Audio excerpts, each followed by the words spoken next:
Good morning. My name is Trident Numbent, and I am head of the international relations of the NFL. I'm joined today by my friend, the commissioner of the National Football League, Roger Goodell. Are we happy? Commissioner, are we happy? Oh yeah, we're happy. We're very happy. Good morning, ladies and gentlemen. As you know, the NFL is constantly looking to expand its footprint around the globe and share the thrills of American football with as many people as possible. After successful games in Mexico, Germany, and England, today we're announcing the newest partnership with the state of Qatar. My apologies, the state of Qatar. You know who could really play the guitar? Herbie Hancock. You remember that Rocket song? Yeah, that video had all the creepy robot mannequin things. Weird stuff. Don't get 1,000 pardons. Qatar. We will be bringing the NFL Shield to Qatar for the 2024 season. Joining us here in Doha will be the high-flying offense and lockdown defense of the Houston Texans. And joining them will be the team with more international travel points than the rest of the other teams combined. It's the Jacksonville Jaguars. What the hell do I do with this?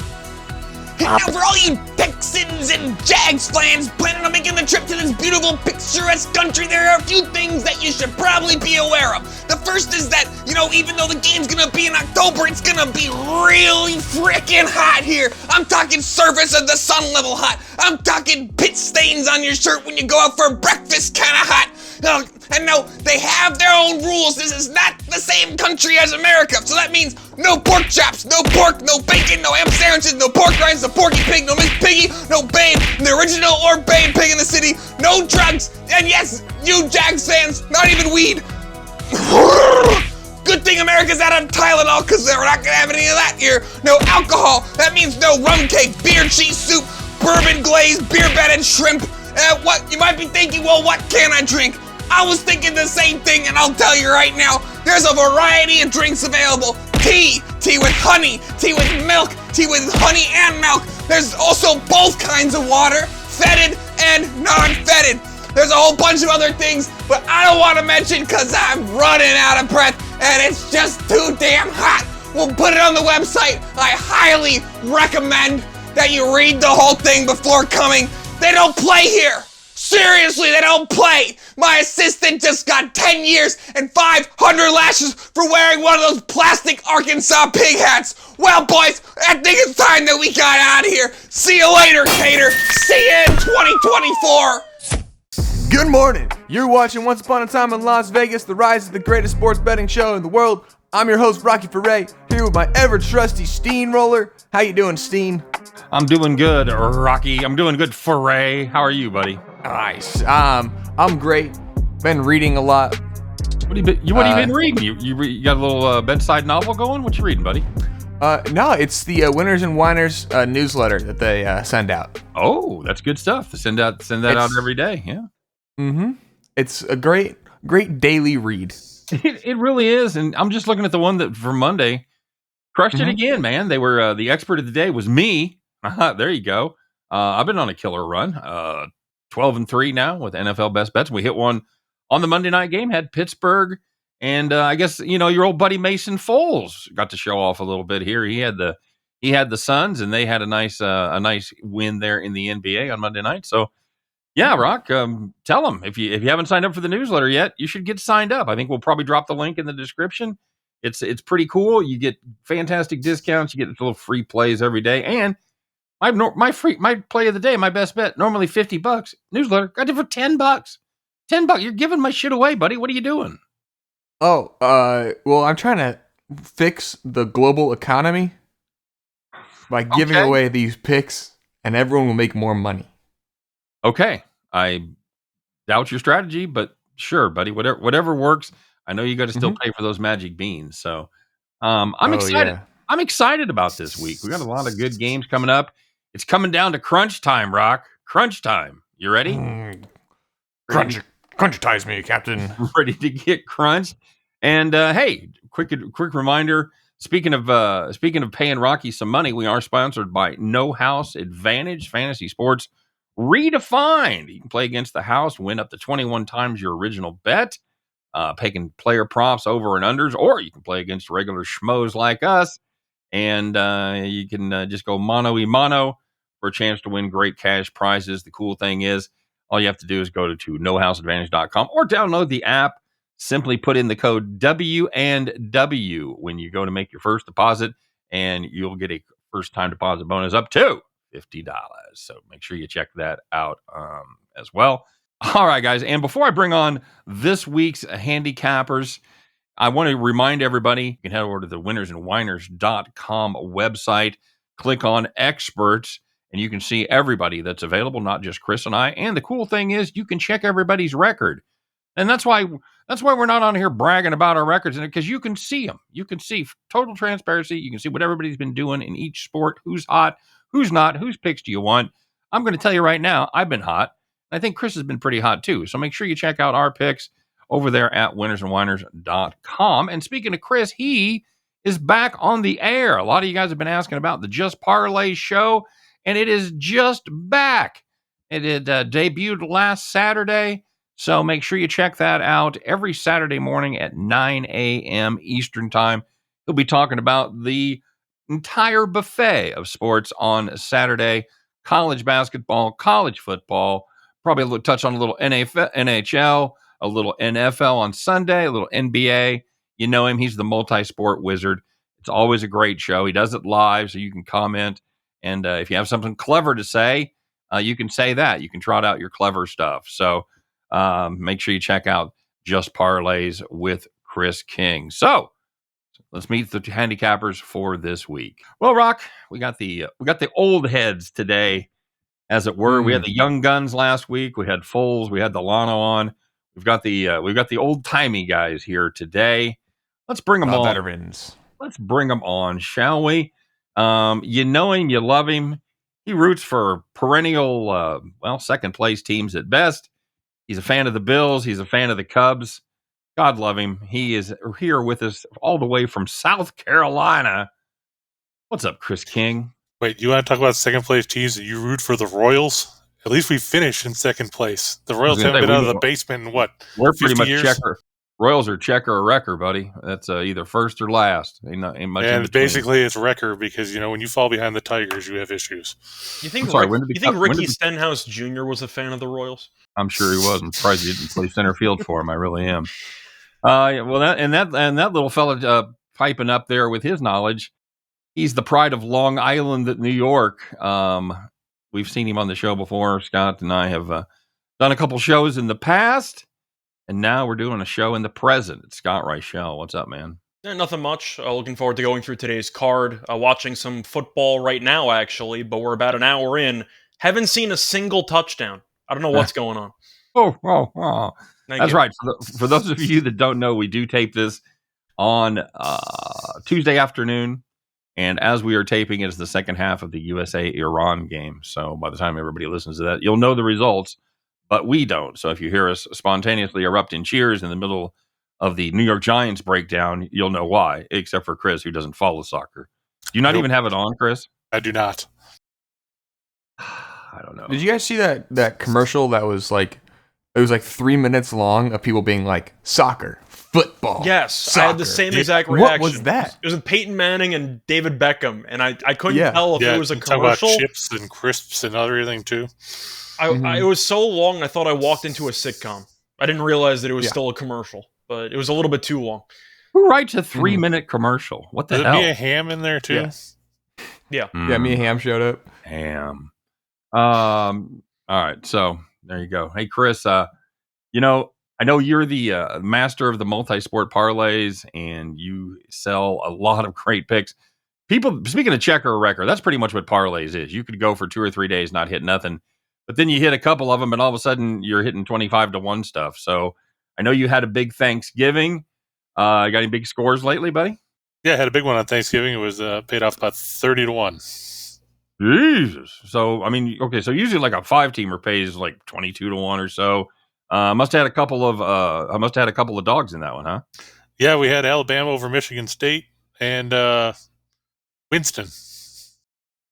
I'm sorry, Winston? Is that like a D2 school? Oh, Winston, from the Great American Dog Show. Yeah, that was bullshit. I had a live bet on River. I couldn't believe he ended up losing, the German Shepherd. River? Are you kidding me? His whiskers were way too thin, man. And don't even get me started on that freakish muzzle. Hey, next time you want to throw away money on River the elephant dog, just call me, man. I'll be your Huckleberry. What the hell are you guys talking about? Great American Dog Show, dude. Softest lines around. I just can't believe that River didn't end up winning. Sharp money came in on River pretty hard. I ended up backing it. I thought it was a lock, but it turns out the sharp money was just a lie, and he ended up getting robbed. Bad beat. Wait, you guys are betting on the dog show? Come on, Rock. It's 2022. You can bet on everything. You can't bet on everything. Boom, Steehn. I knew it. You owe me $350. I had Rocky saying, you can't bet on everything at plus 350. Damn you, Rocky. Why do you have to be so predictable? I guess it's just part of my charm. Well, let's talk about some football. All right. Well, yep. If you didn't get a chance to get down on the dog show, it's too late now, boys. I'm sorry, but it is great betting opportunities. Highly recommend it. Maybe Reichel and I will be doing a video for the next year for Thanksgiving. I lost, so I'm gonna have to borrow your picks for next year. Fair enough. All right, let's get rolling as we always do. We'll start with Thursday night, and this is going to be, there we go, Chris. We get your shit out of the way right at the beginning. It's the Buffalo Bills traveling to Foxborough to take on the New England Patriots. Bills -5 total in this one is 44. The Bills, they have success when they stop the other team from running the football. The Pats, well, they're just 22nd in rushing yards per game, 26th in yards per attempt. Buffalo will try and make Mac Jones beat them. I don't think he can do it. I'd love to see a loss here for the Bills, but it ain't going to happen. Give me the Bills -5. I think this game's a little bit tricky because we saw both teams play on Thanksgiving. Buffalo barely beat Detroit, and New England lost to Minnesota. They couldn't even stop primetime Kirk Cousins. He just went up and down the field. Mac Jones had 380-something passing yards, and they still lost the game. I think I'm going to lean New England here. And I think this game is just going to be a classic division game where it's going to come down to the wire. It's in Foxborough, so the weather probably is not going to be great. But I'm assuming Chris will agree that Buffalo, despite winning last week, has really not looked that sharp for the last couple of weeks. And I think with that being the case, I don't want to lay 5 on the road in Foxborough in late November, early December. I'll lean New England plus the 5. Well, Buffalo hasn't looked as good as they did before the bye. The fact remains that when has New England looked good against a quality offense? Everybody wanted to tout that 3-game win streak they had, but they beat the Jets twice, and that was with Zach Wilson. They didn't look good against, like you said, primetime Kirk Cousins. He actually looked like 1 o'clock Kirk Cousins, which was a scary concept. They gave up a kick return for a score. Damian Harris is officially, at this point, leaning towards not playing this week, which means it's going to be Ramondre Stevenson followed by, I don't know, are you available, Reichel? They might sign you on short notice. I think it's J.J. Taylor, question mark, I think. They'd have to pull him up off the practice squad. Yeah. They've got Pierre Strong and Kevin Harris, a pair of rookies on the depth chart behind Stevenson. Josh Allen's elbow's getting healthier. I don't think Mac Jones is going to throw for 380. I have to go with Buffalo here. It's an important game. And don't forget the last 2 times that Buffalo played New England last year, including the game in Foxborough, they didn't punt. And that's something that's going to grind Bill Belichick. But this Patriots defense is worse than it was a year ago. Yeah, wait. Yeah.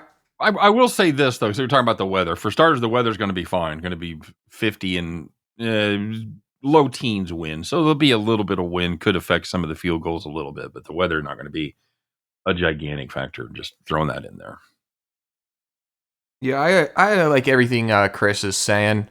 I think the Bills are struggling, but are the Pats. So you got two down and out AFC East teams with high potential. I don't think the Bills are struggling enough to lose this game. It's old school. Just stop living in the past with the Bills and the Patriots. It's all about the Jets and the Dolphins now. Come on, boys. Join the 20th, Come on. 21st century. Yeah, it's I don't love this game. I really don't. But I just that Bills defense just hasn't played well lately. Chris, can you address that a little bit? Well, I mean, you have to think about all the injuries they've had. Now Von Miller's going to miss probably a week or two. But, I mean, you've gone without Greg Rousseau on one end. A.J. Epinesa been hurt. Tremaine Edmonds has missed the last couple games at middle linebacker. The secondary has been playing basically 47 rookies since Micah Hyde went down. On the plus side, you got Trey White back last week against Detroit. He looked good in the drives he was on the field. And let's face it, who in New England's passing game really scares anybody? They don't have a true number one receiver. You can't say Devontae Parker's it. Nobody's going to say Nelson Aguilar is a number one receiver. So, I mean, we're not talking about a team that has a number one threat like St. Brown was last week or, what some of these other teams you see around the league. So I think they'll be better against the pass this week. Obviously, missing Miller is a big blow, but I think that they can recover because Edmonds and Rousseau and all those guys have been for full practices this week. So they're trending towards playing after missing the last few games. All right, next game, Jets-Vikings. Vikings 3-point home favorites. 45.5 is the total. The Jets, to win, they got to be able to run the football. They're just 2-4 when they don't rush for 100-plus yards.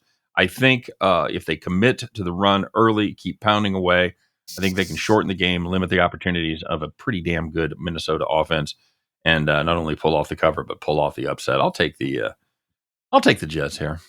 Yeah, I think the Jets definitely showed a lot of, let's just say, team camaraderie once they switched coaches. They played really hard for Mike White. However, they did play the Bears. Mike White's a lot better than Zach Wilson, and White was very good. It was against Chicago. Chicago stinks. Half the players got hurt in the game. I know that Mooney got hurt. You ended up seeing Jackson probably going to be out for the year. So it's a good win, but they were against a pretty easy opponent. Minnesota has extra prep time. They played on Thursday, so that's definitely a nice scheduling spot. They've been good at home. I think I'm going to lean to Minnesota. It's going to be close, but I do think that the extra days off is going to help, and having Skull Nation behind them might help as well. I'll go with Minnesota. The Jets look good. They played Chicago. I'm not going to overreact too much. Yeah, I've got to agree. I mean, you look at the stat that Steehn threw out about the Jets struggling when they don't run for 100 yards. Michael Carter, from what I understand, has a sprained knee. They don't know if he's going to play Sunday at this point. James Robinson was banged up, didn't play last week. After that, who do they? Actually. Okay, was he? Because I thought they said he had a knee problem. Yeah. He was a healthy scratch. So basically, who are they down to if those two guys don't play? Is it? Do you know, Scott? Yeah, they're going to use a Who's Knight next again. on the depth chart? Knight was the main running back last week, who looked pretty good. They have a little bit of Ty Johnson there on third down, but for the most part, you're using two guys that most people never heard of. There you go. And as much as Sauce Gardner and everybody wants to talk about DJ Reed. DJ Reed kind of struggled last week against the Bears. Chase Claypool made a couple catches against him. And Kirk Cousins, it's a 1 o'clock game, folks. It's not 8 o'clock Kirk Cousins, so you got to watch out for that. I just think the Vikings have too many weapons with Jefferson and Thielen and Dalvin Cook and Madison and TJ Hawkinson. It's going to be tough for the Jets to slow them down. And on the flip side, can Mike White throw the ball in the face of sustained pressure? Because we saw Hunter and the Vikings get all over Mac Jones on Thanksgiving night. I'll take the Vikings at home here. Yeah, even though the last time the Vikings played at home, they only scored 3 points, I still like them here. It's Mike White. He is a god amongst men. Unfortunately, they don't have 53 Mike Whites on their team. Easy as that. If they had 53 Mike Whites, I would consider taking the Jets. Okay, solid information there. So unless he multiplies and clones himself in the next 3 days, you're on the Vikings here. Yep. All right, very good. Moving on, the Broncos travel to the Inner Harbor to take on the Baltimore Ravens. Ravens 8-point home favorites. 38.5 is the number. Baltimore, they have some issues to fix with that defense. They got torched late by Jacksonville. Good news is they won't have to fix any of them before this week to stop the Broncos. Holy shit, that is a terrible, terrible football team. Well, it's a terrible, terrible half a football team. Defense still very good. Offense is still terrible. As you might suspect, on a team where the defense is great, the offense sucks. Hit a lot of unders, and they sure do. 10-1 to the under are the Broncos. Meanwhile, Baltimore 7-4 to the under. I have no other way to play this game. I have to play the Broncos and the Ravens under 38.5. Yeah, I agree. I'm going with the under as well. I just think that Denver's going to contribute nothing. And defensively, they're a very good team. We saw Baltimore move the ball pretty well against Jacksonville. Jacksonville's defense, not very good. Broncos defense is. And you're looking at the Ravens' weapons. They really don't have many. The ground game has been very inconsistent this year. The red zone play calling has been atrocious. And besides Andrews, they really don't have any serious pass catchers. I think Denver should match up well defensively. And offensively, we know Wilson's cooked. And even his teammates are yelling at him because of how bad he's been. I like the under as well. I think Denver contributes nothing. This game could easily finish like 20-10, something like that, and I still think it goes under comfortably. I'll take the under. I was thinking 24-6 maybe, but yeah. I think you have no choice but to play the under. You can't trust Denver to score any points. You can't trust Baltimore to protect a lead. I mean, look at how we've blown four double-digit leads already this season. They did it against Miami. They did it against Buffalo. They did it against Jacksonville. There was somebody else in there. I just can't remember who it is because I probably blanked it out because I picked the Ravens that week. But you're right. You can't put any faith in Denver's offense. I saw an interesting stat. If Denver scored 18 points every game this season, they'd be 9-2 instead of 3-8. Yep. You have no choice but to play the under. I wouldn't play a side here if you paid me.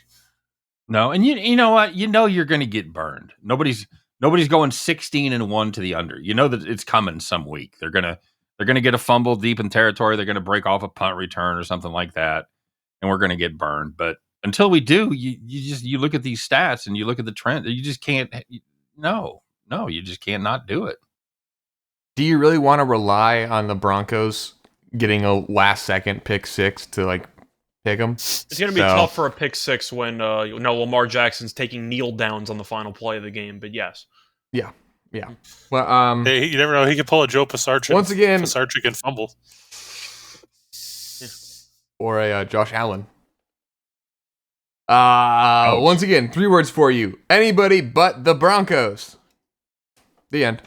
Okay. That's good. 4 words, Rock. 4 words, but close enough. He likes to round down. I count the Broncos as 1 word. Oh, okay. The Broncos. All right. I guess anybody but Denver would only be 2 words.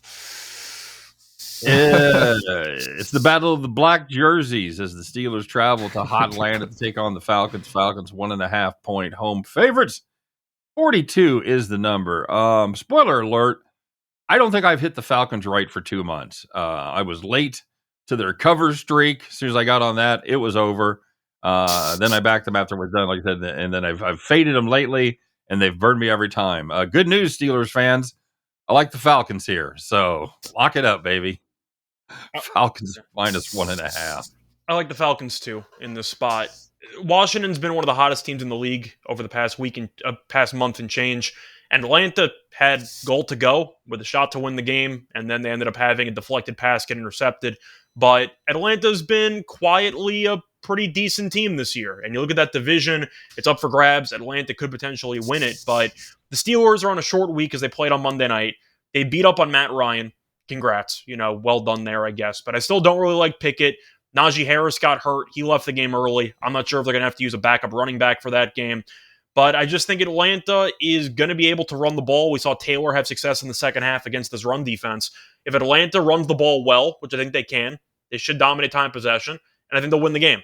But I think Mariota is, can we say better than Pickett? It's close. I think Mariota's probably better slightly. Is that fair? Yeah, I do. So I'll take the home team with the longer week of prep by a day to cover this number. I still don't think Pittsburgh's good. I just think Matt Ryan's really bad. Yeah, I saw a thing on Mariota, and his numbers are actually better than you think. He just has a couple of really bad interceptions that look bad on social media. But overall, they don't let him throw that much. But when he does, he's been okay. Yep. Yeah, I think you have to go with Atlanta. Hopefully, what the Falcons will do is learn from their previous miscues. You run the ball all the way down the field. You grind up the clock. You put yourself in scoring position, and then you decide to throw a pass. Stop trying to be so damn cute, Arthur Smith. It doesn't work. Go with what works. Hand the ball off. You've got 37 guys back there that'll run the ball. What are you doing? You got a little Andy Reid. You got a little Andy Reid disease in him sometimes. That works. I was going to say Brandon Staley too, but we'll get to him later in the show. Let's face it, the Steelers still not very good. Granted, they got a couple of decent receivers in Pickens and Deontay Johnson, but can you trust Kenny Pickett to throw him the ball? If Harris does not play, and like Reichel said, he left early with an abdominal injury. We don't know what his status is at this point. You'd be down to Jaylen Warren. And Snell, who's been there for like 5 years. Who's been there for 50 years and has run for about 37 yards. I'm gonna take Atlanta. Okay. 37 yards is Najee Harris's career high. So, what? Maybe it's a good thing that Najee Harris isn't playing. That guy's like averaging like 2 yards a carry. Yeah. Okay. Everything I say is false. I love Najee Harris to death. I think the Falcons are going to absolutely destroy them. Wait a second. First, Rock said everything he says is false. Then he says he loves Najee Harris. So does that mean he hates Najee Harris? Or that everything he said is false is actually true? So he loves Najee Harris. It's that if you are using my reasoning to decide what your picks are this week, you should reconsider. I think this game's going to be very close. I'll disagree with Rock there. I think it's going to be a nail-biter, but I think Atlanta makes enough plays down the stretch to get it done. But I don't think it's going to be a blowout. I see this game being really ugly 2017 type game. That's what I see. Okay. All right. Very good. Hey, that's a first segment in the can. We got 3 more left. Don't you go anywhere, because we've got a couple of fun things coming up, including how you can help Josh McDaniels. Stay tuned. We'll be right back after these. What would you do if there was a Raiders fan right in front of you, crying in pain from having to watch Josh McDaniels coach another game? And all you had to do was reach in your pocket and pull out 35 cents to let the Raiders fire their coach. This is that coach. This is that moment. Go online and join RaiderCef for only a $10.50 monthly gift. It's just 35 cents a day, and you can give the Raider fans the critical ability to allow their franchise to fire their head coach. Please, go online now, because that Raiders fan in front of you can't wait another season. Americano for Marwai. I have an Americano for Marwai. It's actually Mary. Oh, no, I'm sorry. This is for Marwai. You're going to have to wait then for yours. Hey, Zach. Oh, hey, Mr. Manager. Okay, once again, you don't have to call me Mr. Manager. My name is Bartholomew. Okay, Benji, you got it. Okay, Zach, it's been great having you here since you lost your job at the New York Jets. It's been great, but you are really struggling with names. It's not my fault. The guy at the cashier can't spell them right. Okay, well, what does that say? Oh, that's easy. That's Veronica. It's Tim. Then why is there an ampersand in it?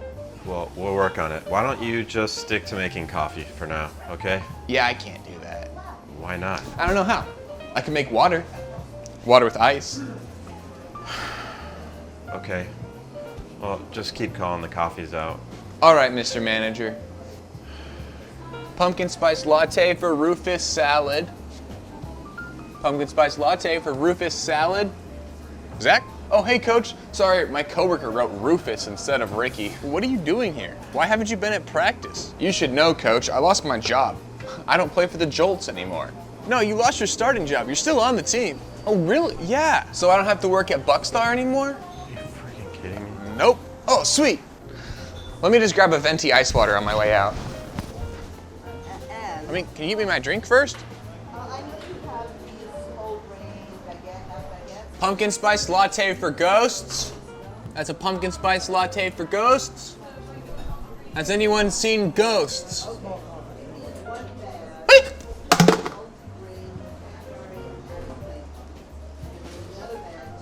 All right, everybody, welcome back.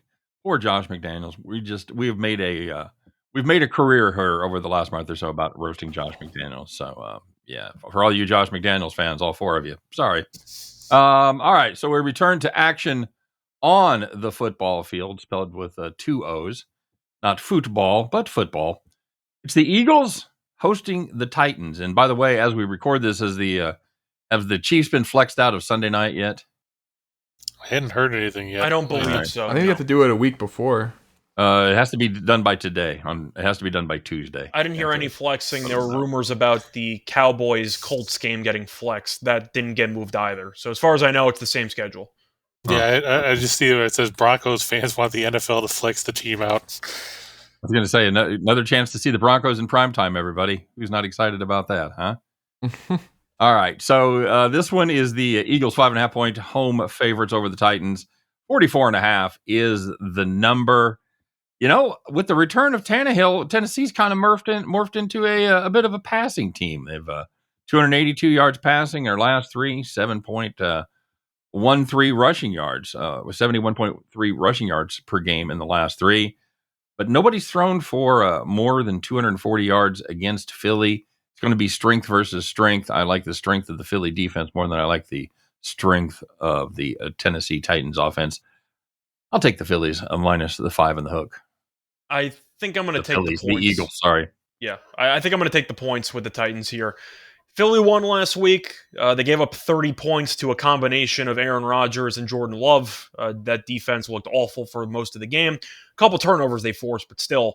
The strength of Tennessee's defense is the ground game, and they can limit it pretty easily. I think that they'll force Hurts to throw. And A.J. Brown, I know, played through an illness. He actually had a popped blood vessel in his eye, which he played through as well. But the point is, I think Tennessee can actually match up pretty well with Philly. I think they'll try to run it down their throat. I know Henry was awful last week against Cincinnati. They really shut him down.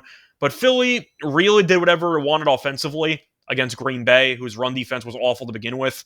But giving up 30 to the Green Bay's offense is extremely concerning for me with this defense.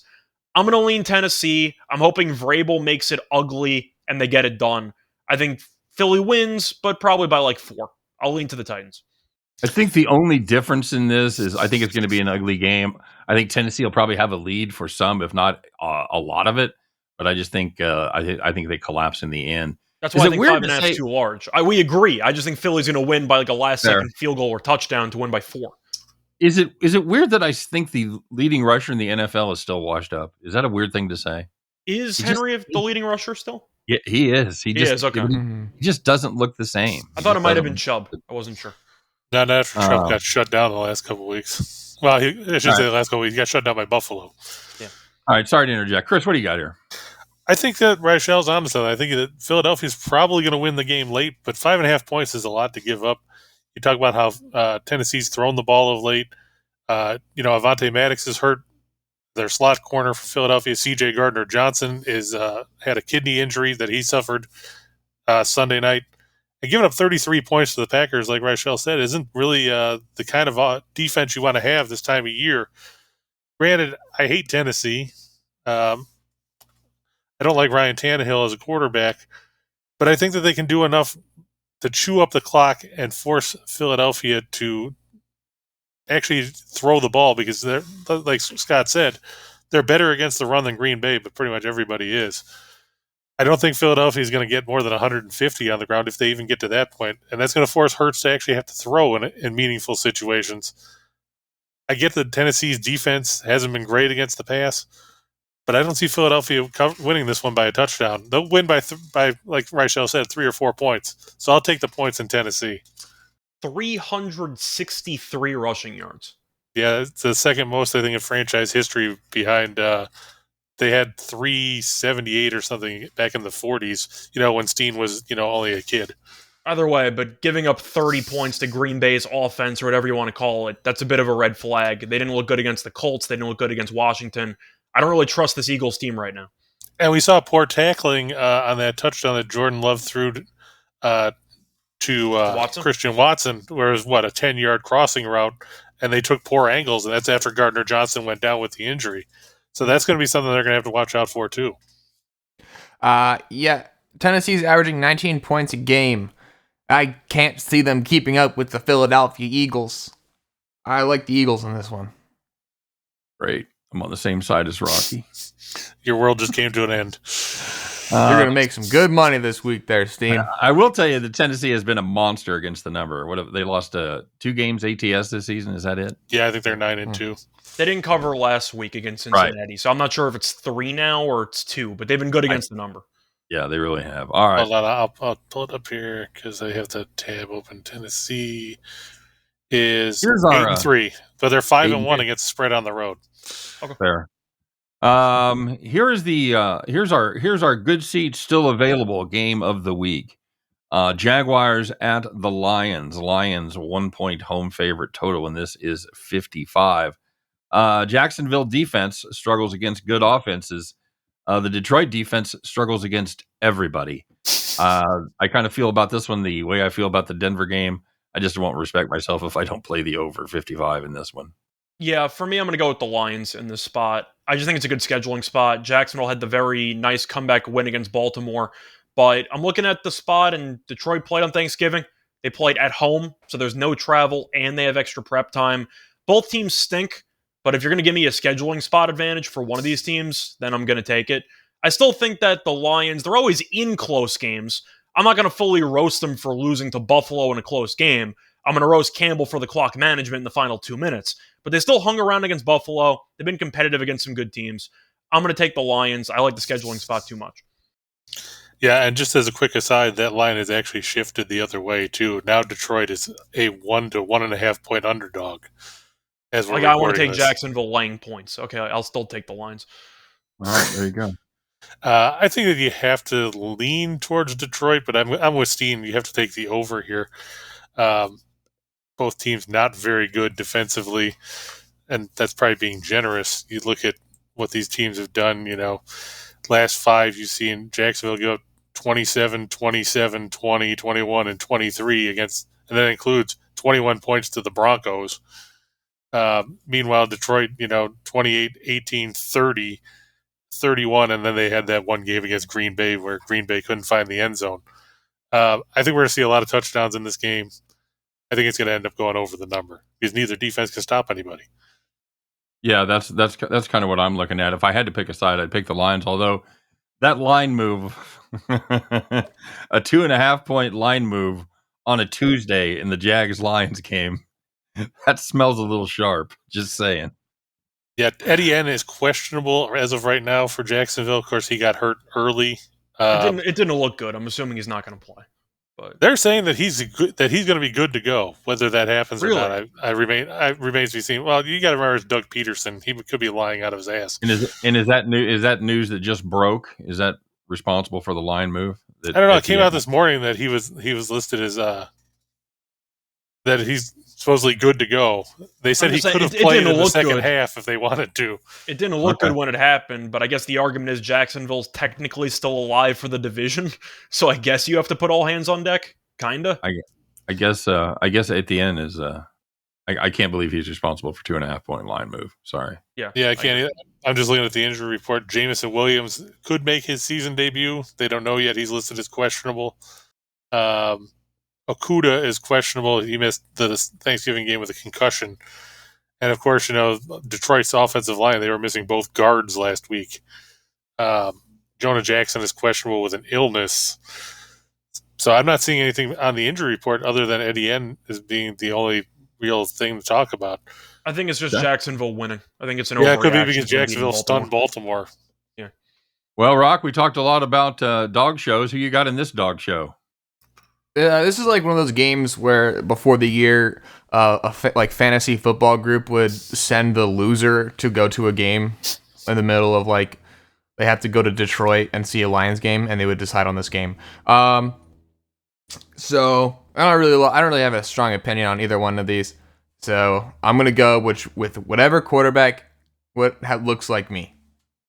So I'm going with the Jaguars. All right. So there's that Rocky logic. Love it.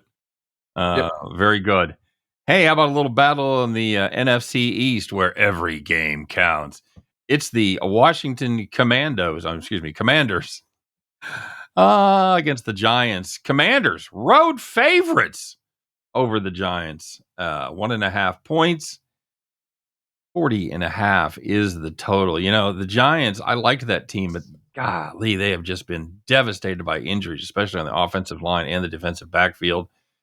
You know what? Keep an eye on the injuries, but if they stay the way they are right now, missing like both right tackles, and it's an incredible, it's all hands on deck practice squad time there in New York. I've just got to take the Commanders here. They've been good despite underwhelming stats from Heineke. They've been really good since he made his appearance, and they've really improved on defense.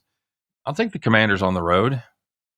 I'm on the Commanders as well. I've mentioned a lot about rest advantage, and the Giants have that. The issue is a lot of the injuries they have aren't exactly 1 week injuries. They're missing a lot of their secondary. Even in the Cowboys game, all the third string and fourth string corners also got injured midway through the game. They're dropping like flies, and the offensive line's not very good. The offense in general is not very good. Saquon's kind of been bottled up lately, and Washington is very good against the run. They might be getting Chase Young back for the 4th straight week. Every single time he ends up not playing. But I like what I've seen from Washington. Heineke's been the spark this team needs, and I think they're going to make the playoffs. Like, I think the Commanders are actually not a bad football team. The Giants, I think, might not win a game for the rest of the season. If you look at their schedule, it's actually rough. But I'll give the Giants props for being this good for this long. But they were supposed to finish in the basement for a reason. It's because the team isn't very talented. And I think that's going to be the case once again in this one. I like the under in this game as well. Give me Washington in a very ugly win, kind of like their game against Atlanta last week. Yeah, I think you have to go with Washington here. Granted, Carson Wentz is questionable. Not like anybody cares. I think Somebody's got to everybody hold the would just. clipboard. Yeah, well, he might be questionable to hold the clipboard too. Yeah. They might want to just go get Gus Frerotte or somebody for that. But you look at Washington; they're 6-0-1 against the spread in their last 7 games. They've won 6 of those 7. The loss was to Minnesota, where they lost, I think, right towards the end of the game. They lost by 3 there. But let's face it, like Scott said, the Giants, they don't have much in the way of offense. Daniel Jones hasn't, set the world on fire. And I agree about this game going under, because you look at these teams. Washington has gone under in 8 of their last 10 games. The Giants have seen the under go 6-3-1 in their last 10. It might not take 21 points to win this game. You look in the meetings last season. You saw the final game here, which was in East Rutherford, was 22-7, and that one stayed under a total of 36. You're looking at 7 of the last 10 between these teams have stayed under the number. I don't think we're going to see it going over 40.5. So I'll take Washington in the under. The DCers are gonna shock the NFC East. The NFC East is not gonna win a single playoff game except for the DCers. The Eagles are getting bounced. The Cowboys are getting bounced the first time they play. You know who's going far and losing in the divisional round? The DCers. I like them. They're turning around. It's a classic Ron Rivera turnaround. That guy, best comeback story of all time. I like the Commanders here. Going all the way to the divisional round. All the way to the divisional round. But they'll at least win that wild card game. All right. Hey, let's go to Houston. Houston. Nobody knows that song. Hey. I didn't cancel that game? Houston. Do you know that? King, you're the only one who's got a shot. Do you know that song? No, off the top of my head, no. Fair enough. Rocky, you don't really know. Isn't that yes? What? It's not yes. No. Look, I took a shot, okay? I named one band. Congratulations, you did a There's millions of bands out there. That probably has played in Houston. Browns -7 at the Texans. 47.5 is the number. Who the hell Holy said that? mackerel. Lock your massage parlor doors. Deshaun Watson is back in town, and he's going to be making his first start of the season. What'd you say, Chris? You got an updated number? No, I said, who the hell set that number? Oh. No, I'm still seeing, let's see. Yeah, it's still showing at 7, and depending on the book, WinBet has it at 46.5. Everybody else has it at 47 except FanDuel. Okay, so it is coming down just a tick. You know, I understand that move because the Texans have scored more than 20 points just one time, and now they got Kyle Allen going. Oh boy, So I don't think he's going to be the answer to an increased output on the offensive side of the ball. I think Watson certainly has to be rusty after not playing for almost 2 full seasons. I expect a lot of running from the Browns. There's some insight right there. I think the Browns are going to run the football. Huh? How about that?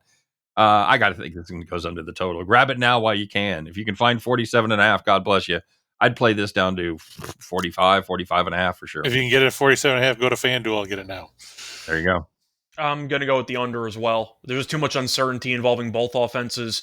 Texans did nothing offensively in the first half. Then Miami stopped caring, and the Texans scored a couple of points. But I think you're going to see a lower scoring game. Cleveland did a good job against Tampa's offense last week off a bye, and Cleveland really shut them down. I like the under 2. I will lean to Cleveland. From what I saw from Houston, that is easily the worst team in the league, and it's not even close. That team is awful. I think Cleveland wins this game comfortably, but I will take the under. Houston can't stop the run. Cleveland's going to want to run the ball. Houston can't throw the ball. They can't really run it either, but I think that Myles Garrett's going to feast in this game. I like the under. Give me Cleveland winning this game like 24-10, something like that. Yeah, I think Reichel's onto something. I think that you have to lean towards Cleveland if you're going to pick a side, just because you look at the offense and the last 5 games for Houston, they scored 10, 17, 16, 10, and 15. And like we said, the 15 that were scored against Miami, most of those came when the game was already over. Miami went home. The run game has been non-existent the last couple of weeks for the Texans. 21 yards against Washington. They had just 36 against Miami. You're going to see a lot of Nick Chubb here for sure. Does anybody think Watson's going to throw for 200 yards? I don't. Well, I wonder. I'd be curious to see what his total is. I think 200. I think he's probably going to be 215, 217 and a half. How's that for a guess? I don't know. Do they have player props out this early? No. I didn't think so. I was contemplating looking it up, but I didn't think they were out yet. I got to assume Chubb gets at least like 25 carries in this game. Him or Hunt combining for like 30-something or more carries. Yeah, I could see the two of them combining for high 20s, low 30s of carries for sure. I mean, I feel bad for Dameon Pierce because, for a while he was their offense and he's been bottled up the last couple of weeks. Now Burkhead is questionable with a concussion. So that just means he's going to be out there even more. Right. Stingley's questionable for Houston.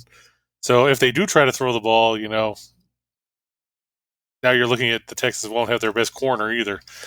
Yeah, Stingley's a top 10 corner, and that's huge because they suck with him, because the other half of the field is wide open. So without Stingley, yikes. Yeah, if Stingley doesn't go, I would definitely consider playing an over yards prop on Watson as long as it's under 220. I'd probably just take Cooper instead. Yeah, that's not bad. I had Peoples-Jones last week, and they stopped throwing to him. Brutal drop for Cooper last week, by the way. Holy shit! Mm-hmm. I mean, made up for it later, but they got the win. But my goodness, Rock, what do you got here? I'm going against what you guys are saying. I know that I said the Texans are going to win games a lot on this show, and I've been very wrong about that. But the Browns I think they're going to be missing a step without Jacoby Brissett. You got a guy who hasn't played football in 700 days. We saw the way he looked during the preseason. It was not good. It was not pretty. I think it feels like a trap game for the Browns. Coming in here thinking that they're going to be some take over the league with their shiny, stupid quarterback. And the Texans, they might not win this game, but I like the idea of them covering. I like this, both teams struggling. I think they keep it close. I got Texans. All right, very good. And you know what? Go ahead. I might even say this. Once again, Texans money line. Okay. Just to point that out, I said it last week. You do know that I said it last week. I'll say it this week. Houston's 0-4-1 at home this year, right? There's a tie in there. He gets his money back. They are due. All right, very good. Hey, another reminder, everybody. Don't forget to drop us a comment on today's video. Let us know what you think of the videos. Let us know what you think of the picks, the sketches. Rocky's hair, whatever it is. You got a comment, drop it in there. Tell us what your favorite play is this week. You don't like our plays? Give us some of yours. Just drop a comment in there, and you could win not even up to. You could win $100 gift card, $100, 100, just for dropping a comment. We'll do a drawing every Thursday at around 5 o'clock Eastern time, give or take 10 minutes. So make sure you put a comment in there. You could be $100 richer when the week is over. All right, guys, we're halfway done. We're going to be taking a look at some of the coaches that may have a little pressure on them this time of year. You guys stay tuned, watch that, and then we'll be right back with more picks.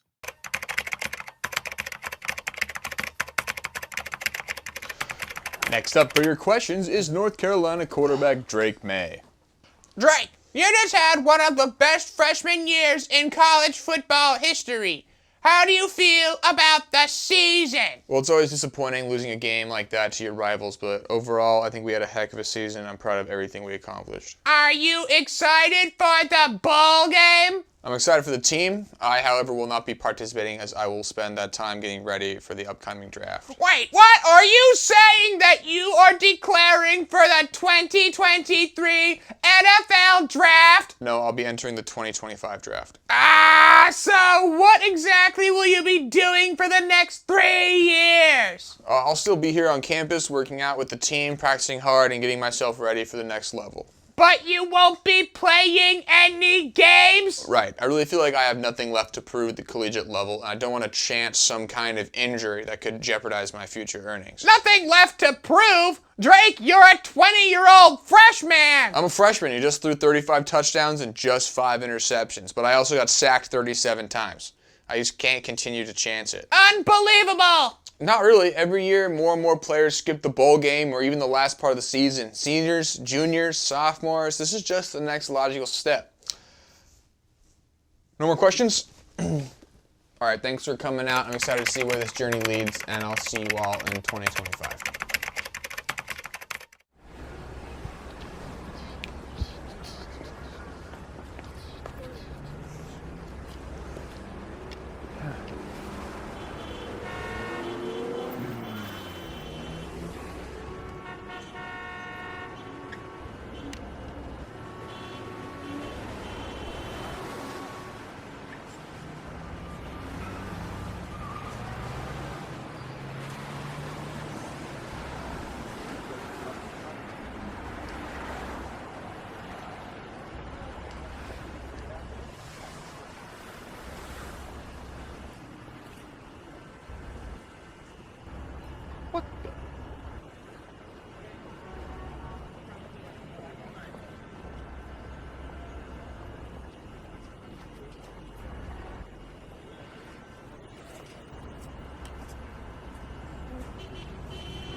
Screw this.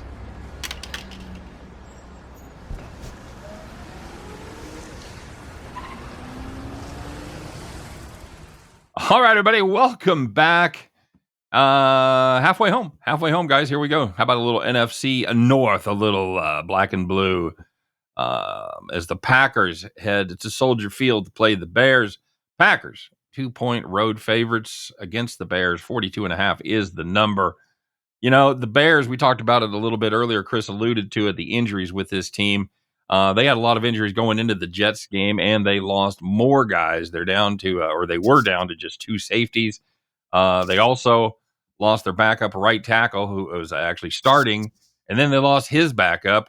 But the biggest news of all, Darnell Mooney went out with an ankle. We don't know his status. Yeah, I actually do have. They're on the IR. Him and Jackson. Yeah, he has torn ligaments in his ankle. Done. Okay, there you go. So Mooney is out. See, that tells you what changes between Monday and Tuesday. And the line is shifted too, just so you know. It's now 4. Now 4. Okay. Yeah. All right. And the total is 43 or 43.5. We still don't know about Rodgers' ribs, but honestly, I think Green Bay wants to start loving this spot. I think if there's a 50-50 for Rodgers to start or not, I think they keep him on the bench. And honestly, you guys probably agree with me here. I don't know that that's really a downgrade at this point with the season Rodgers has had. 4, I don't care. I think the Bears, fun story, but if Simeon? if Simeon's the guy, this is just such a different team, and they just don't have the talent. No Mooney, nobody to run the football. We'll see about Herbert. Jason Peterman. We could. Yeah, the rumors it was going to be Jay Peterman before the last one, but Simeon ended up being okay. I don't care. Packers -4. I'd play it up to the next crucial number. I'd play it up to 6. I'd play 5.5. This, no problem. Yeah, I agree. It's probably my favorite side on the overall card. Green Bay's not a good team, don't get me wrong, but they hung tough against Philly. They scored 30 points against a good defense. They have decent weapons, and even though their team isn't overall that good, Chicago, I said Houston's probably the worst team in the league. That's when healthy. Right now, Chicago might be the worst team. They have nobody. They have nobody on the entire roster. And they scored on a couple drives early on against the Jets. And then the Jets defense said, all right, I guess we got to try now. And they didn't score for the last 2.5 quarters. They really didn't do anything. Eddie Jackson being out's huge. Their secondary is not good to begin with. Their defensive line's okay, not great because they traded Robert Quinn. They really are just bad at every position. And I don't know why they would use Fields. Their season's over. Might as well just keep him healthy. I like the Packers here. The worst case is they start Love, and even though the season might be over, at least they can have a tryout for Love. So there should be some overall motivation for Green Bay and the offense to play well. I think Green Bay wins this game comfortably. I'll take the Packers. I'll take the Packers too. Just as an aside, apparently now they're listing Rodgers as probable, so they expect him to play. Like Reichel was saying, Eddie Jackson, he's out indefinitely with a Liz Frank injury in his foot, so he's probably done for the year too. I agree. I don't see the point of playing Fields at this point. I mean, he's got, a dislocated shoulder and torn ligaments in that shoulder and everything else. You don't have anybody to throw to. You might as well just have David Montgomery be the quarterback. Then you can just run the Wildcat like we saw Miami do, 15 years ago with Ronnie Brown and Ricky Williams. You can't do any worse than Trevor Siemian and Jay Peterman. If anybody knows about how bad Peterman is, it's me. I watched him play and throw 5 interceptions in a game before they yanked him in the first half against the Chargers. The Bears, when Herbert was healthy and Montgomery was healthy and Fields was healthy, they at least were entertaining. Now they're bad. Well, let's face it, they're the Jaguars. Green Bay wins this one probably by about 10. Even if Rodgers starts and struggles, they've got Cobb back, Lazard is healthy. They don't have Dobbs, and Watson's been good. Plus, they've got the 2 running backs. There's just too many weapons for the Bears to deal with here. Yeah, if Justin Fields isn't playing, it's the Packers by a long shot. If Justin Fields is playing, I like the Bears in this one. The Packers just aren't scoring points like they used to. And Justin Fields is playing like a top 5 running back on top of being a good thrower of the football. So yeah, but I'd still even lean Packers even if Justin Fields is playing. I just think the Bears are crippled. That's all I got. All right, very good. Yeah, just real quick about Fields, Scott. It says, Matt Eberflus says it'll come down to see if he's ready. If he's ready, he's ready, and that's going to come down to strength and mobility. So they don't seem to. He said he's feeling better, but that doesn't necessarily mean a whole lot at this point, does it? No, and again, it's early in the practice week. The official injury report doesn't come out until Wednesday, so this is a game. If you have an interest in playing this game, you got to keep an eye on Justin Fields and see how he's trending before game time. And you're probably, you could lose some value. I think Fields not playing is baked into this number, so you could see a swing back if Fields is announced as a starter there at game time. So we'll just have to see. Okay, let's head to L.A. Rock, you going to go to this game? I was thinking about it. I thought tickets are cheap now. Yeah, that's what I saw, like $45 tickets there to get in. It's the Seahawks against the Rams, everybody. Seahawks 5-point road favorites as they head to Inglewood. 40.5 is the number. I just checked the look-ahead line for this that was made in August. Anybody want to guess what this game was in August? Rams by 12. 7. 13.5. 9.5. Okay. Is the number that was made. So a little bit of a swing there for the Seahawks and the Rams. LA defense, you know what? They're still fine, but holy crap, this offense is terrible. Perkins against the Chiefs was 13 for 23. Okay, that's not horrible. 100 yards. 100 yards on 23 attempts. That's 4.3 yards per attempt. Holy shit. By the way, I checked this. They have 36 qualified passers for yards per attempt. 36 is Flacco at 5.6. So just to give you a little bit of a perspective on how bad 4.3 is, running backs average just 3.5 yards per carry. Chiefs, they weirdly struggled in the red zone with the Mahomes threw that interception, and then Andy got gun shy. Every other play in the red zone was pretty much just Pacheco up the middle. But they moved the ball at will. They could have easily hung 35 plus on this Rams team. Bad loss by Seattle to Las Vegas, man. That was a heartbreaker, but I think the Rams have shut it down for the season. I got to play the Seahawks here, -5. Yeah, I'm with you. The Seahawks burned me last week, but they still scored a bunch of points. Can't say the same about the Rams. They didn't want to let Perkins do anything, throwing the ball, running the ball. They haven't been great this season anyway. And that game turned out to be close for the point spread, the game against the Chiefs. The Chiefs had 4 separate drives inside the 5-yard line and kicked a bunch of field goals. And you also had the interception by Mahomes there in the fourth quarter. So the Chiefs really were just awful in the red zone, but they outgained them by roughly 3 times in terms of yards. The Rams are just awful. I'm going with Seattle. It's a must-win game after losing to the Raiders, and they got to try to keep pace in the wild card race. Give me Seattle. I think they win this game comfortably. Sometimes I think that Andy punishes Mahomes for doing that shit, because if you look, he was trying the no look. And he threw a pick there, and they ran the ball, but they couldn't get in the end zone. It was really just the story. No. I mean, I also think there's a strong possibility that Andy didn't want to show any red zone plays after that game became well in hand. I think there's a possibility he didn't want to show any red zone plays with Cincinnati coming up next. And I also think it was a possible look-ahead spot for Kansas City as they head to Cincinnati. So anyway, Chris, what you got here? Well, 2 quick things. The line has moved. Big surprise. Seattle's now favored by 7.5. The big news that came out earlier this morning, Aaron Donald has a high ankle sprain and could miss 3 to 4 weeks. Oh, God. So you might not see him on Sunday either. Okay. Now, I think that we could agree that Donald could lead to that big of a swing in the line, just because of the fact that, you know, the guy's been Defensive Player of the Year, 37 times now? Yeah. You can't trust the Rams. Like you said, Bryce Perkins, he was decent, if you want to call it complete. Throwing for 100 yards decent. I guess that's better than what they could have expected. They didn't let him do anything for 2.5 quarters. Right. Well, I mean, he basically started because Wolford was hurt too, and he's still banged up. It wouldn't surprise me if you don't see Stafford again this year, like you were saying. Their offensive line is banged up. They lost Allen Robinson. Not that he was doing anything besides showing up on milk cartons most of the time. Kenneth Walker, you know, the best thing I can say about Seattle last week, even though they lost, is I had Kenneth Walker as for an anytime touchdown, and that cashed in, the opening 28 seconds. Thanks to Derek Carr throwing a pick.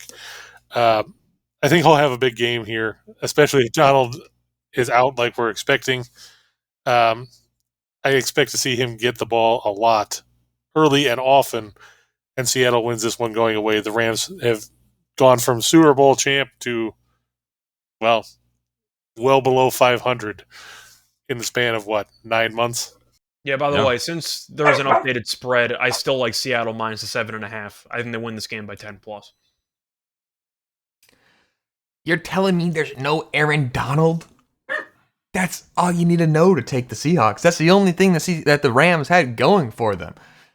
Yeah. Duh. Okay, so you're on the Seahawks here too? Yeah. Okay. The Rams aren't even going to score 10 points. You could be right. You could absolutely be right. Even the Seahawks if Wolford plays, they might get 14. Yeah. Yeah, I worry about that Seattle defense.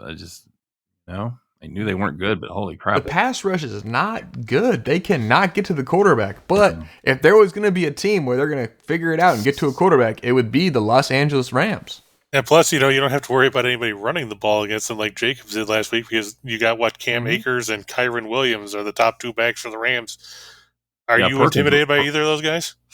Perkins was the leading rusher. I think he rushed for like 35 yards or something. It was not good. Hey, let's stay in the great state of California and head up the coast to the Niners, as they're 3.5-point home favorites against the Dolphins. 46.5 is the number.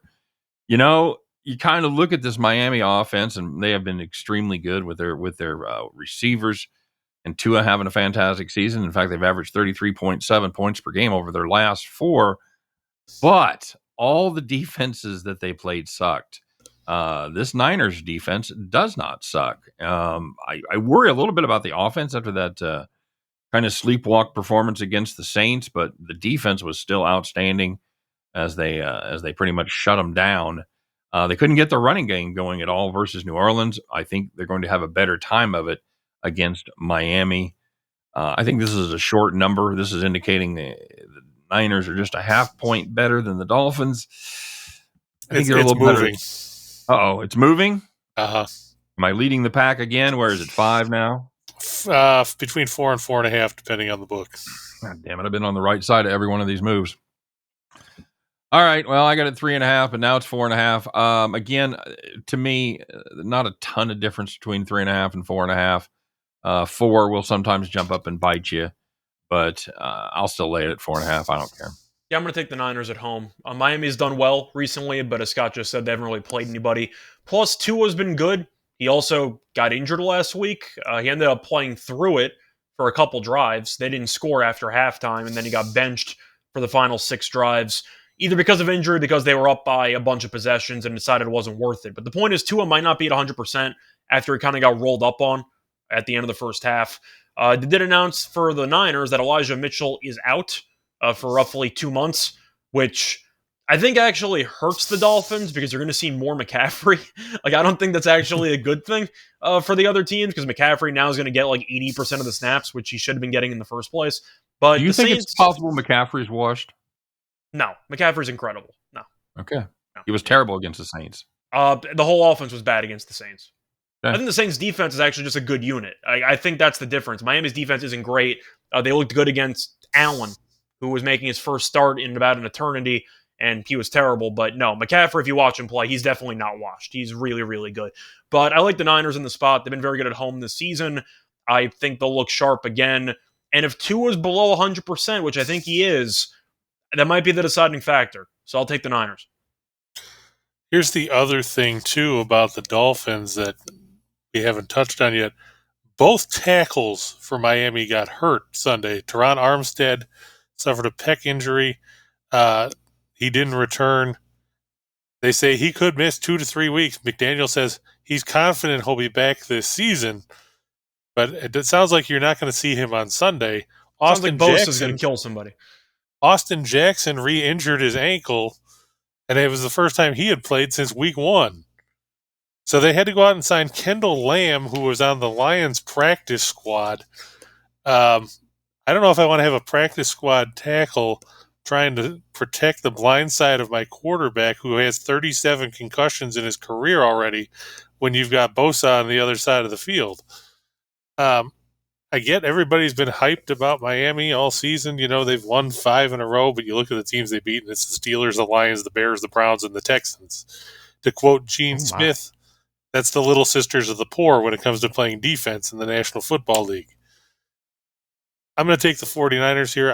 I agree that they didn't look great offensively, but with that defense playing the way they did against New Orleans, and don't forget Raheem Mostert's questionable too.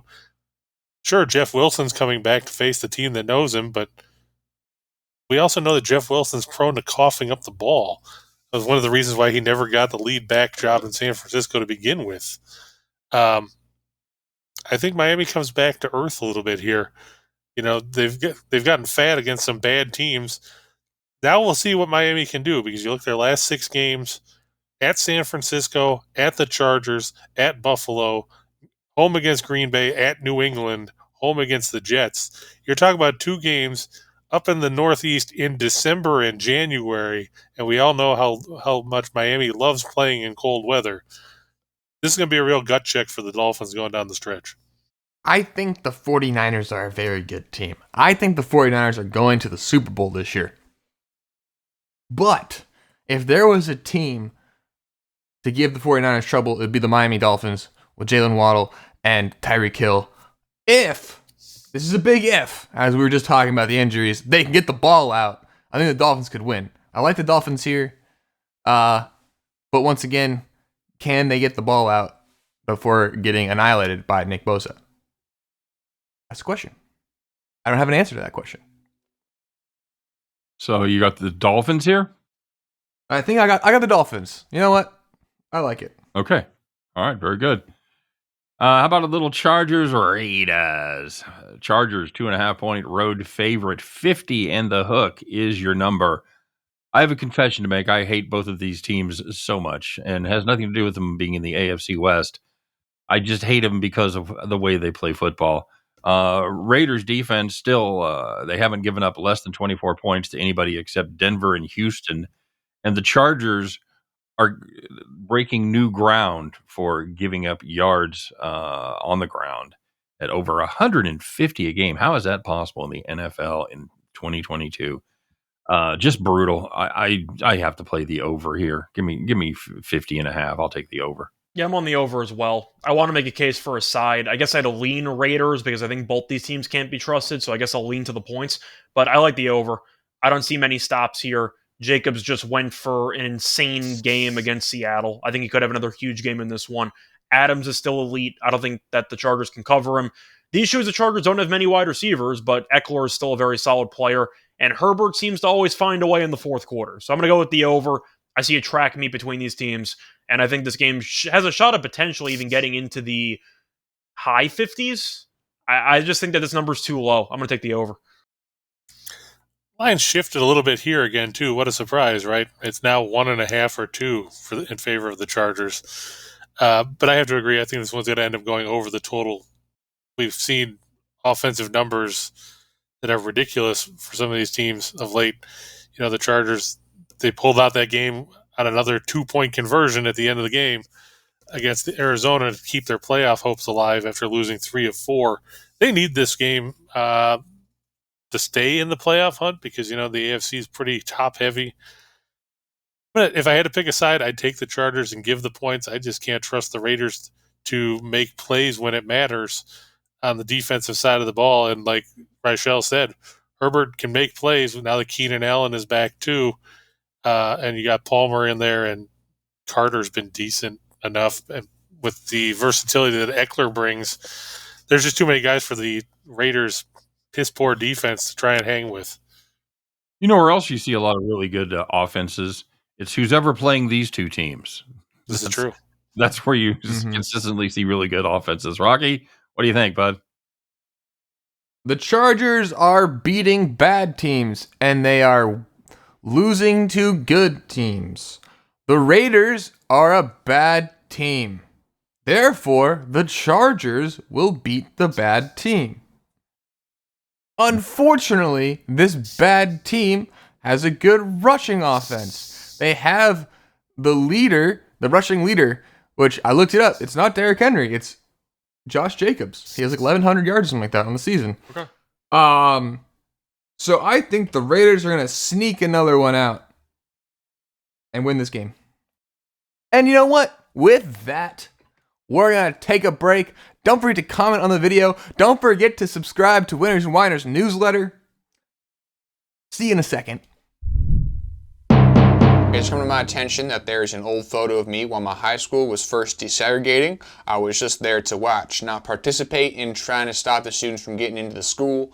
It was more of a curious thing. Nobody there had any idea, frankly, what was going to take place. You didn't have all the last 70 years of reference and all the things that were going. It has come to my attention that there is an old photo of me at Pearl Harbor. I was just there to watch, not participate in the bombing of the base. It was more of a curious thing. I was there to watch, not participate in the rise of the Nazi Party. It was more of a curious thing.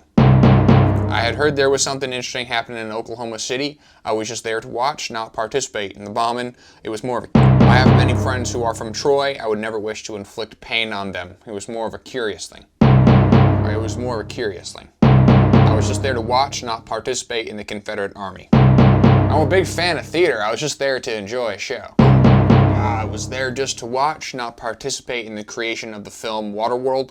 It was more of a curious thing. Okay, that photo is totally doctored. I'm allergic to grass. I would never sit on a grassy knoll. I was there that day. I was 6 floors up in the Texas School Book Depository building. I mean, show me that Waterworld photo again.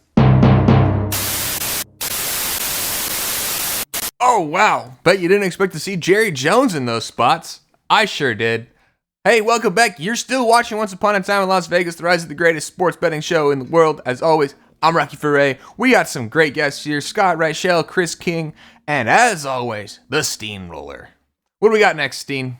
Hey, how about a little Kansas City Chiefs and the Bengals? By the way, guys, if you want to get my very best plays, you want to get Chris's best plays, and he'll bundle them together in parlay form for you so you can hit some of those home runs. Don't forget to visit the Winners and Winers website. Check out the experts pick. If you don't want either one of us, maybe you hate us, maybe you don't want any picks from anybody over 30. That's fine. You have all the options there. You have everybody's grades. You have everybody's record, how they've been doing. You can pick the one that has been best in the sport that you're interested in, and you can get those picks for you. There, get those picks going on. So, Chiefs, Bengals. Chiefs heading to Cincy. 2.5-point favorites. 52 is the number. You know, my brain tells me this is a KC loss. But I have a feeling that the Chiefs, I think they may be a little extra jazzed for this one. May have a new wrinkle or two in that offensive scheme. Defense has been playing well lately. I'm going to take the Chiefs here, guys, minus the 2.5. I think I'm going to lean to the Chiefs as well. Jamar Chase expected to be back in this game. And, of course, Cincinnati won the head-to-head 2-0, which is what people remember about this head-to-head meeting. But those games are really down to the wire, and you could argue the Chiefs should have won both games, and they just didn't end up pulling them out, especially the playoff game, where they just completely choked away the entire second half. But I'm going to go with the Chiefs here. The defense is much better than it was last year, and I do think that the Chiefs still have a very elite offense with Mahomes as the MVP favorite, rightfully so. Cincinnati's offense is good, and the offensive line has been better lately. I'm still not sure if they actually have a ground game or not. They might not need it. I know Pirine was the running back last week. Maybe Mixon plays this week. We'll see. But I think this game will be very close, and in close games, I'll take Mahomes. But I don't feel great about it. I'll lean to the over. Chiefs are also starting to do a nice job of getting pressure on the quarterback as well, and that's something that's kind of been an Achilles heel for the Bengals most of the season. They've had some decent games, but all of a sudden they'll give up 4 sacks in the next one. So I would definitely keep an eye on that pass rush as they try to hinder Joe Burrow from having a clean pocket to throw down the field. Chris? I'm going to have to lean, and it's one of those games where, like you said, you hate the Chargers and the Raiders. I hate both these teams. I think it's going to be a high-scoring game, but you got to watch out. Apparently, they're saying the weather could be a factor. They got some potential for some rain in the forecast on Sunday, from what it's showing here. Mixon is supposed to play, according to what Zach Taylor said earlier this morning. He's recovering from that concussion. Chase is supposed to play. I'm concerned, and maybe you can shed some light on this, Steehn. Is Joe Thuney going to play? Because I know he's been banged up on that offensive line. And, with Mark Hendrickson and the rest, or Trey Hendrickson, sorry, and that Bengals defensive line, they can get pressure too. Is Thuney going to play? I don't know. That's a great question, because if he doesn't play, it's probably going to be Allegretti, and his results are, let's say, mixed at best. So that's a huge position there. Thuney plays left guard, so we'll have to see how that goes. I don't have inside info. I just didn't know if there had been anything in the local. I haven't seen anything. I've heard Tony is trending towards playing, but I haven't heard any updates on Thuney. Yeah, I think it's gonna be a close game. In this case, I'll just take Cincinnati in the points because we've seen Burrow do it before. against Kansas City, and I think the Chiefs are due for a loss. I thought they were going to lose to Tennessee in that game when Malik Willis couldn't complete a pass to save his life.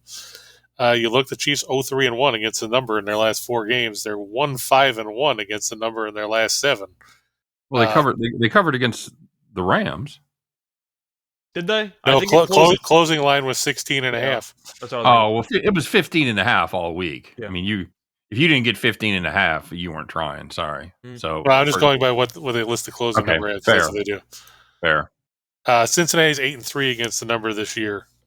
Kansas City 3-7-1. Yeah, this feels like one of these games that the Chiefs would come into a little more prepared come playoff time, but I think it's one of those where the Bengals feel like they need something to prove. They're going to come in hot. Jamar Chase coming back. He's going to remind everybody why he's the best receiver in the league. I like the Bengals in this one. I think they win on a last-second kick.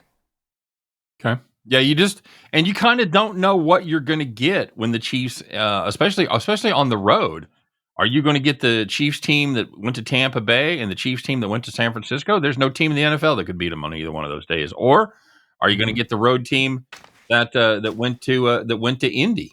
You know, that's the question. Which game's team still a sore spot? What's that? So that game's still a sore spot because I thought they were going to run Indianapolis out of the building. Yeah, well, and the Chiefs will do that about twice a year. They'll play these games where they let teams hang around. All of a sudden, they do something stupid, like the Chris Jones penalty, the drop punt. Although that was earlier in the game, the penalty was the absolute stone cold killer. But they let teams hang around. They do something stupid, and they end up winning, or at the best, not covering. So, we'll see what team shows up. If that good road team shows up, Cincinnati has no chance. But the question is, will that team show up? And Cincinnati's really been playing good ball lately. So, we'll see. Should be a good game. It'll be an entertaining contest either way. It will. And I've got the weather up here, Chris. Let's see. Saturday. Going to be windy, buddy. It looks like it's going to be, you got some showers, some showers in the afternoon. Yeah, it could be playing, it could be playing a little bit of rain, not much wind, 6 miles an hour.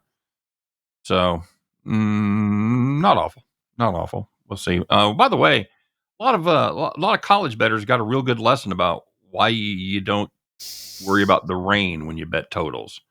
The K-State game comes to mind, where it was just a driving, pouring rain for at least the first 3 quarters, and the over easily hit in that one. It's all about the wind, boys. It's all about the wind. All right, next on the agenda is the game from Big D. Speaking of Big D, it's the Colts. Travel to Dallas, take on the Cowboys. Cowboys, 9.5 point favorites. 43.5 is the number. Man, I picked this game before the Monday Night Football game. And then at halftime, I was like, I need to change that back. And then the game ended. I'm like, I don't know. So here's what I'm going to do. I'm going to take the Colts plus 9.5. I'm not convinced the Cowboys have really fixed their run defense. As we have seen, the Colts have a tendency to drag teams down to their level and slog it out in the mud. Indy defense is still solid, although they weren't great against Pittsburgh. But I think they slow the game down enough just to beat the number. And it may come down to the last 2 minutes. It may be the open up the back door, honey, I'm coming home. But I think the Colts get there plus the 9.5. So for me, I'm going to lean to Dallas, and I don't typically like laying huge numbers with the Cowboys, but they have extra prep time after playing for Thanksgiving. They should have covered against the Giants, but they had the touchdown by the Giants with like 10 seconds left to cover through the back door. But the Cowboys didn't really look great throughout that game. They kind of played with their food. I think the coaching staff will get them more focus for this game. It's an ultimate rest advantage because the Colts played on Monday night and the Cowboys played on Thursday, so they have even more of a rest advantage there. But I think Matt Ryan's a really terrible quarterback, and I just can't get past it. I just think that the offensive line hasn't been great either. It's been one of the underlying issues with this team. Have fun with Parsons and Lawrence. I think that Matt Ryan's going to really get into a lot of trouble in this game. The Cowboys have weapons. They have a good ground game. Lamb was very good last week. I'll take the Cowboys at home. I think they'll win this game comfortably. Yeah, and again, we've talked about all day about numbers changing from Monday to today. This number's changed too. it benefits Steehn as backing the Colts, as it's now 10.5 or 11. Woo! Okay, so it's trickier at 10.5 or 11. But with that said, it's very with that close. said, though, you're looking at a Colts team that scored more than 20 points just once in their last 6 games, and that came against the Raiders. And we just talked about how bad the Raiders are defensively. Meanwhile, you're dealing with a Dallas team that is second in the league in scoring defense, giving up 17 points a game. They're number 1 against the pass. They're weak against the run, but if they're up multiple scores, can the Colts actually trust to turn around and hand the ball off 45 times to Jonathan Taylor? Probably not. I don't trust Indianapolis. Like Reichel said, the offensive line is bad. Matt Ryan is a statue back there.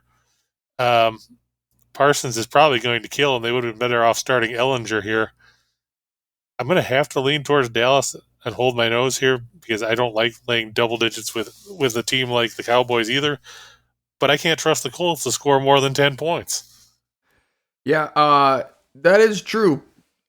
But under Jeff Saturday, the Colts won by 5, lost by 1, and lost by 7.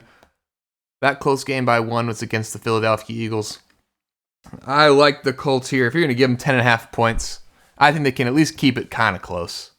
But that being said, watching Matt Ryan play is like watching like that old magnetic football game. He moves like he has magnets in his feet and somebody else controls him. I don't like him. Not one bit. Fair. Chris, but I like the Colts here. Chris, are you old enough to have had one of those? Oh, yeah. I had where you had to put the foam football on the quarterback there and try to flip it. Cock his arm back. Mm-hmm. Yeah, it was, and pray that it actually landed somewhere. You could find it. The dog didn't eat it as soon as it hit the ground. Yeah. Yeah, that too. All right. Last game of the week. The Monday night extravaganza as the Buccaneers host the Saints in a NFC South pillow fight. I bet they wish they could flex that game. Buccaneers 4-point favorites. 40 is the number. You know, this is another team at the New Orleans Saints that can't win if they can't run the ball with Kamara and Ingram. Niners absolutely stoned them last week. The running backs averaged just 2.3 yards per carry. I think they get more of the same from the Buccaneers. I hate both these teams. I really do. Well, I pretty much hate everybody in the NFC South. But the Buccaneers, they're at home. It's Monday night. It's Brady time. Okay. Give me the Buccaneers -4. I'm going to go with the Saints in the under in this game. I don't blame you. Historically speaking, the Saints have done very well against Tampa. I know Tampa won the first meeting comfortably. That game went off the rails. There were no touchdowns for the first 3 quarters. Then you had a couple of defensive touchdowns and a lot of stuff. Was that one of your bad beats earlier in the year? I had the live under, and I got absolutely killed for that 5-minute stretch there at the end. But Tampa couldn't even score against Cleveland. And we've roasted Cleveland's defense all season long. And the Saints defense with Lattimore back is still a very good unit. They have a lot of talent on defense. And I think Tampa's going to do nothing offensively. The Saints aren't good. They have some weapons. Kamara's good. Olave's good. I think that they can move the ball a bit. But it's mostly just the fact that I don't want to lay 4 with a Tampa team that can't really score. So I'm going to take the under, expect a rock fight, and I hope the Saints win the game 17-13, 16-13. A painful primetime game, which you'll watch something else. But I'll go with the Saints plus the points, and I'll take the under. Yeah, to the point about Tampa Bay not scoring, Tampa Bay has scored. We've roasted the Broncos multiple times. Tampa Bay has scored more than 22 points once all year. Mm-hmm. And that was against Kansas City in that 41-31 game back in early October. Yeah, and that was a game where the Chiefs were playing prevent for the last half, basically. Right. Meanwhile, you're looking 1, 2, 3, 4, 5, 6 times they've scored 19 points or less. I have to go to the under here. I can't trust either one of these teams to score any points. Like we said, the first meeting was 20-10, and that was because of the defensive extravaganza in the fourth quarter of that game. The last time we saw any kind of competent offense from Tampa Bay was late last season. I can't put any faith in the Bucs. They sucked against Cleveland, and we've talked about how bad Cleveland is defensively. You look at the unders. Tampa Bay has gone 9-2 to the under this season, while the Saints have split 12 games somehow. I'm guessing the numbers were very low for some of those games where they've gone over the total. But I'm going to take the under. I'm not even going to touch a side in this game because I can't trust either one of these teams. I don't know how many times I have to say this, but I don't want to watch Andy Dalton throw a football any longer. I don't know how the Saints fans can handle this. They're a game and a half back in the division somehow, and they're not trying out a different quarterback? For real? For real? Andy Dalton's terrible. You still haven't even given Jameis Winston a shot. There's no wonder why he was so mad that he lost his job.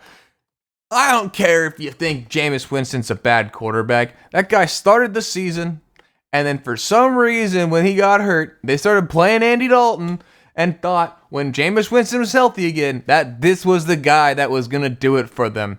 They should be trying to win games. They could get to the playoffs. The South is wide open. So I like the Bucs because the Saints can't do anything right. Now, one question for you guys. Is Tampa Bay looking forward? Because next week they go to San Francisco, then they get Cincinnati at home. And if you're Tampa Bay, if that's the case, can you even afford to look forward given that you've lost 4 of 6 and you're 5-6 on the season? The answer is no for the second part. You can't look ahead when you lose to Cleveland off your bye week. Like, no, you're not looking ahead. I think they'd be looking ahead if they beat Cleveland. They did not. Carolina's really just right there. It's kind of crazy. Sam Darnold might lead a team to a division title this season. But you look at it, it actually is kind of feasible. Like, I think Carolina's been playing some good football. I don't think you can look ahead. I know in most spots you probably could. In this spot, I don't think you can. I just think Tampa's not good enough anyway. The Buccaneers could turn around in 3 weeks and find themselves at the bottom of the division. I'm not sure Tampa's going to make the playoffs. Like, I think Carolina might be my pick right now to win the division, as crazy as that sounds. Tampa's shown me nothing, and I think Wilkes, as an interim coach, is he better than Bowles? Because I think Bowles is a really bad coach, and it's kind of been proven as the season's gone along. He wasn't good, but I figured, a couple, won a title as a D coordinator, maybe he'd figure it out, maybe he would have Arians in his ear. No, he's just bad. Well, you had that whole tiff with Brady and Arians in the first place. So maybe Bowles is trying not to get Arians in his ear so he doesn't piss off his quarterback. And Arians is a phenomenal coach. So. Oh, I don't disagree with you. I'm just saying that, you had that rift last year between those two. And I think that's what led to Arians stepping down as it was. But you look ahead and, like I said, you got San Francisco and then you've got Cincinnati. If you lose this game to New Orleans, then you're potentially staring a 4-game losing streak in the face, and you'll have lost 8 of 10 or 7-9, whatever it is at that point of the year. And granted, it's a bad division, but I mean, is this the end of the line for Tampa Bay? Because you look next year, if Brady leaves, you don't have a quarterback. I don't think anybody's going to run out there and say Kyle Trask should be the number 1 next year. Who knows? We have no idea. We haven't seen him play. I like Trask coming down to college. All right, guys, that's the show. As always, thanks very much for joining us. A couple of things to clean up with. Don't forget to comment for your chance to win up to a. I don't know why I do that. For your chance to win $100 gift card, up to and including a $100 gift card. We do the drawing every Thursday at about 5 p.m. Eastern time. So make sure you drop us a comment. Let us know what you think of the show. As always, thanks very much to our guest. In this case, it was Scott Reichel. I know we can find you over there at Twitter, Scott. What's your handle? You can find me at Reichel Radio. All right, very good. You still writing articles at Winners and Winers? No, but I'm doing a lot of YouTube videos, and I'm even doing some stuff with the Picks and Parlays channel as well. There you go. So check Reichel out at the Winners and Winers YouTube channel and on Twitter at Reichel Radio. And I know you can catch Chris at Betting Royalty. Chris, you writing any articles? Oh yeah, all the time. Chris is always writing over there at Winners and Winers. Do you have anything for Stat Salt, buddy? Once in a while I get shifted on a game over there. It just depends on how the scheduling goes. Well, you can check out Chris's thoughts at the Winners and Winers winnersandwhiners.com. And big news, Chris. What do you what do you got going on there on Saturday mornings? Yeah, well, we had the restart of Just Parlays last Saturday. Made it through some technical difficulties because apparently OBS is not a system that likes to cooperate with what we were trying to do. So I ended up going back through StreamYard, and it worked out fine. But yeah, Just Parlays is back 9 a.m. Eastern on Saturday mornings. So this week, obviously, we'll be talking about the conference title games in college football. We'll be talking about the NBA, the NHL, college hoops, of course. And, if anybody's lucky, we'll talk about what we were just talking about now, the NFL with Sunday's games. There you go. Very good. And Rocky, where can we find you? You can find me on Twitter at Rocky Foré. I will also be this week in Keystone, South Dakota. I'm going to take a red gel and a blue gel and put one over each eye and see if I can make Mount Rushmore look even more 3D. Okay, very solid. Hey, knock it off. Couldn't have walked by with the dog 5 minutes later. Just had to walk right now. All right, guys. That's for all your underdog picks this week. As always, we thank you very much for joining us. You guys, you make it happen. We appreciate you killing it with the views. Don't forget to hit the like. Don't forget to subscribe. And we'll see you next week on Once Upon a Time in Las Vegas, the rise of the greatest sports betting show in the world. Take care, guys.